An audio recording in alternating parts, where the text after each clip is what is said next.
سابق امریکی صدر جان ایف کینیڈی نے اپنی جوشیلی تقاریر سے پوری قوم میں یہ روح پھونکتی تھی کہ ہم نے تاریخ میں پہلی دفعہ ایک انسان کو چاند پر پہنچانا ہے اور اسے سلامتی کے ساتھ واپس بھی لانا ہے۔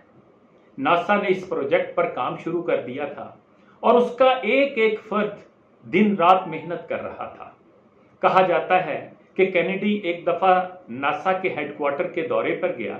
وہاں اس نے ایک خاکروب یا جمعدار کو دیکھا جو نہایت ذمہ داری سے اپنا کام کر رہا تھا۔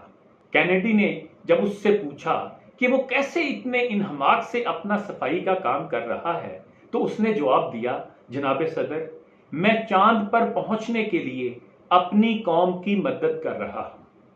اس واقعے میں کئی سبق پوشیدہ ہیں۔ اقبال نے کہا تھا کہ افراد کے ہاتھوں میں ہے اقوام کی تقدیر، ہر فرد ہے ملت کے مقدر کا ستارہ۔ میں اپنی قوم کے تمام لوگوں سے کہتا ہوں، آپ سب اہم ہیں، آپ سب کے کندھوں پر ایک ذمہ داری ہے، آپ سب کو اپنے حصے کا کام ذمہ داری اور ایمانداری سے کرنا ہے۔